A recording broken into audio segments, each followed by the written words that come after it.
Hello, my name is Henry Keane. This is News Pulse at UATV. Welcome to The Daily Show. Today in the episode, Russian military aircraft literally hits the cliff in Russian-occupied peninsula of Crimea. Ukrainian continuous attacks on Baltic Sea ports of Ust-Luga and Primorsk costed Russia over $1 billion and counting. Trump's ambiguous, to say the least, strategy of making friends out of enemies and vice versa, how is it working and who's the beneficiary? A Russian An-26 military aircraft has crashed into the cliff in temporarily occupied peninsula of Crimea. According to local authorities, everyone on board was killed during the accident, and that is 29 people, including the crew members. The Russian Ministry of Defense reports that contact with the An-26 has been lost on Tuesday evening while it was conducting a scheduled flight over temporarily occupied territory, Crimea.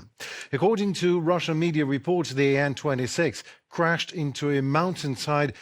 It is not noted that there were no signs of any external impact whatsoever. A technical malfunction is cited as the preliminary cause of the crash.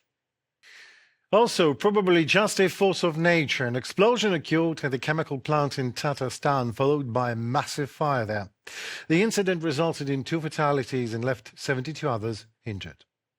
The Russian Federal Air Transport Agency announced a temporary closure of the local airport to ensure flight safety. Such restrictions are typically implemented due to the threats of drone attacks. However, local authorities state that the explosion was caused by an equipment malfunction and nothing else.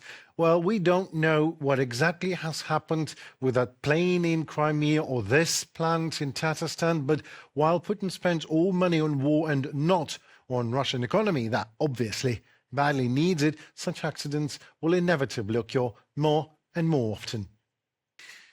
Repeated, precise and highly successful Ukrainian attacks on the oil export terminals at Primorsk and Ust-Luga set storage tanks ablaze and halted loading activities for much of last week, cutting flows through the ports to about a third of the previous level. This has reduced Moscow's oil income, obviously, but more than $1 billion, not even calculating the enormous repair costs, of course. And Ukraine shows no signs of easing up and is preparing new strikes. Want to learn more? Well, of course you do. Here you go, more details in our story for you. Drones have struck Russia's Ust-Luga oil export port for the 5th time in the past 10 days, Reuters reports. On the morning of March 31st, the governor of Russia's Leningrad region, Alexander Drozdenko, reported damage at the port. Ust-Luga is often described as Russia's gateway to the Baltic. It is the country's largest port for exporting significant volumes of crude oil and petroleum products, including shipments handled by vessels from Russia's Shadow Fleet. Strikes on Ust-Luga mean direct losses in hard currency export revenues for Russia. These unidentified good drones that reached the Leningrad region so quickly have effectively destroyed all hopes of making quick money, including through what Trump had announced as a reduction or removal of certain restrictions he had allegedly imposed on supplies of Russian raw materials to India. So now, any increase in oil and gas revenues will be significantly smaller. As a result of Ukrainian strikes on the aggressor state's infrastructure and logistics facilities, the Kremlin has already lost up to 45% of its oil exports and nearly 40% of its monthly missile production, according to estimates by Ukraine's Center for Countering Disinformation under the National Security and Defense Council. Russia is waging an ideological war against Ukraine. Putin's regime is pursuing purely imperial ideological goals. Accordingly, simplistic scenarios that some describe as mutual concessions, supposedly capable of bringing peace in a single moment, are part of the fog of war and lies. Russia's clear objective today is to continue its aggression, and that objective will change only when it begins to run out of resources. Andriy Kovalenko, head of the Center for Countering Disinformation under Ukraine's National Security and Defense Council on Telegram. Ukraine's long-range sanctions are directly hitting the Kremlin's key sources of income: a record budget deficit, galloping inflation, and systemic problems across virtually every sector of the economy. This is now a reality that can no longer be ignored. Moscow saw the escalation in the Middle East as an opportunity. The president of Ukraine is convinced that, unlike the Russian dictator, leaders in the region have no interest in a prolonged confrontation. As of today, I am convinced that Russia wants a long war. It benefits from it. The United States is focused on the Middle East, which means reduced military support for Ukraine. In addition, sanctions have been eased, partially, but still eased, and Russia is beginning to grow economically. I see only benefits for Moscow because it does not care about human lives, especially when those are not Russian lives. Volodymyr Zelensky, president of Ukraine, in an interview with Axios. Ukraine's growing operational and strategic ability to inflict ever greater damage on Russia is causing serious alarm even within Russia's own ultranationalist community. Analysts at the Institute for the Study of War note failures in air defense. In other words, Moscow's inability to protect its key facilities are now being compounded by setbacks on the battlefield. A prominent Russian ultranationalist military blogger complained that Russian forces will not be able to reverse the unfavorable situation on the battlefield in the coming months, and that Ukraine's fairly successful counterattacks have undermined Russia's ability to conduct offensive operations in 2026, from an ISW report. Europe must step up pressure on the aggressor state, EU Foreign Policy Chief Kaja Kallas said. Time and again, We see again and again that Ukraine is demonstrating its desire for peace, while Russia is intensifying its attacks. And we understand that pressure must be placed on the aggressor, not on the victim. There will be no lasting peace unless Russia is put under pressure. To end this war, Moscow must be confronted, not encouraged. Restrictions must not be eased, they must be tightened. The 20th sanctions package is ready for approval, and we will tighten the noose even further, especially around Russia's shadow fleet. But Brussels and Washington would be far stronger if they acted in coordination and increased pressure on Russia together, Kaja Kallas noted, reported by Karina Lalayan, UATV News. Russians demand Ukraine withdraw from Donbas within 2 months. Well, in that case, the war would supposedly end. Spoiler, no, it won't. President Zelensky has said he's surprised that anyone could ever believe that war would end if Ukraine abandons its own land. Russians claim they will capture Donbas within 2 months, and Ukraine therefore has 2 months to withdraw from the region. In that case, the war would supposedly end. But if Ukraine does not withdraw within 2 months, Russia will capture Donbas, and then there will be other conditions. The logical question is, if their goal is only Donbas, this is my question to our American colleagues, then if they can capture Donbas, why do they say they will go further, and that there will be other conditions afterwards? So the issue is clearly not Donbas, as I see it. Well, another question I can raise here. If Russia couldn't seize Donbass's invasion in Ukraine in 2014, Crimea, how likely they're going to do it now? After 12 years?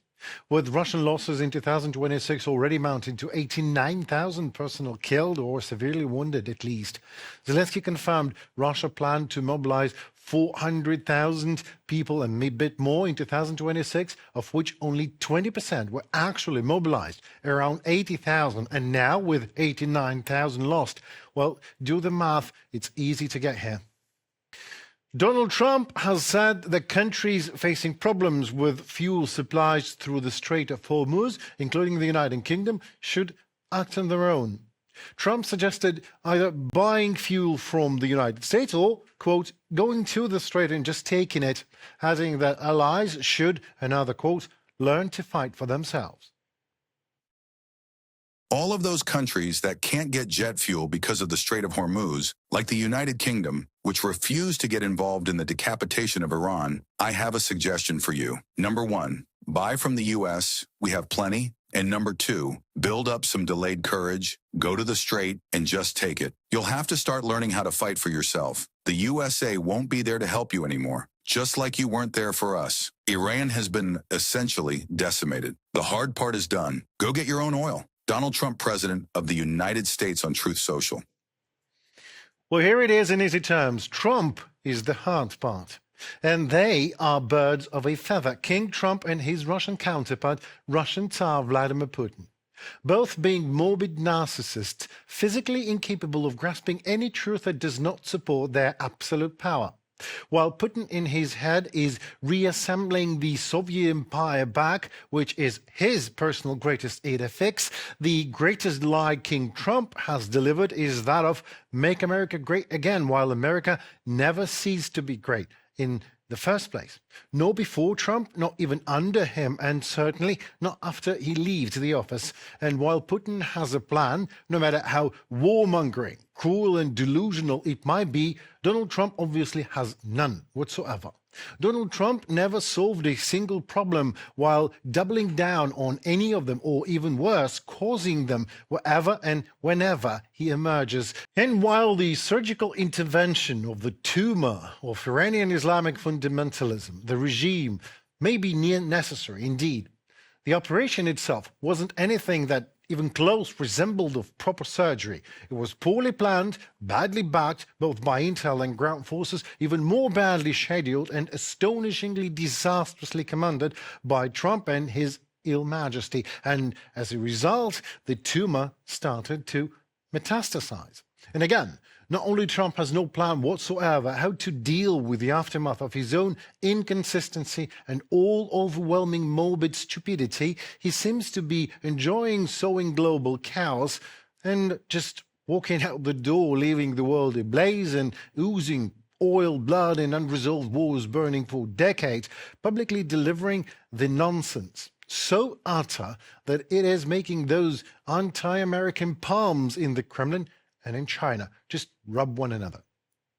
Honestly, I don't think about it. My only job was to make sure they didn't have nuclear weapons. They won't have them. Once we leave, the strait will automatically open. Donald Trump, President of the United States, in an interview with the New York Post. Now, that said, there is a thing we all must admit. Donald Trump knows how to make friends out of enemies and enemies out of friends like no other. Our Patriot batteries and their weapons are designed to protect Polish airspace and NATO's eastern flank. Nothing changes in this regard, and we have no plans to redeploy them anywhere. Our allies know and understand how important our tasks are. Poland's security is an absolute priority. Władysław Kozyniak-Kamysz, Minister of Defense of Poland, on X. Well, looking on all that, also Saudi Arabia has looked at what Trump has offered before and decided to avoid the risk of their prince being offered to kiss anything inappropriate in the future. The Gulf Kingdom just abandoned an ambitious defense deal with Washington in exchange for the normalization of relations with Israel. And Ukraine understands carpe diem. We must develop our own cards and our own trumps in the game of our own, and that is our defense forces. And if the United States is not, then we are signing agreements with the Middle East. And if it's for any reason won't open automatically, we are also offering our expertise in unblocking the Strait of Hormuz. Ukraine, having no navy at all, has defeated Russia in the Black Sea and is offering to do the same with Iran in the Persian Gulf. During the recent trip to the Middle East, where Ukraine struck several long-term defense agreements, President Zelensky made it clear he did not want just to sell Ukrainian weapons. No, instead, Kiev is pushing its in-depth defense expertise as something that would be very useful in the Strait of Hormuz, a key passage for a fifth of the world's oil, by the way, and LNG supplies, which has been blocked by Iran in retaliation for US and Israeli attacks. Over 20 nations have already agreed to help US-led efforts to unblock the strait, but they're just not eager to get involved in a shooting war with Iran that Trump started and just can't finish, even if he says he already did. But fortunately for the world, Ukraine says there is another way, and Kiev's know how to do it. It's touting out a deal with Russia in the Black Sea, where in 2023 Russia blocked Ukraine's grain exports, if you remember, creating a global food crisis. However, Ukraine managed to sink much of Russia's Black Sea fleet and chase the remnants far from its waters. Oh, no, don't believe us this time. Just let us do it and watch. Well, it seems to be it for today. My name is Nick Keen. Thank you so very much for your time and for your precious attention. We appreciate that much in Ukraine. Please also consider leaving a good comment, or maybe even a like, or maybe even a subscription to our channel, so to obviously stay tuned to what tomorrow holds for all of us. And I promise you, UA TV will be there to keep you posted. Stay safe and tuned for more. Goodbye.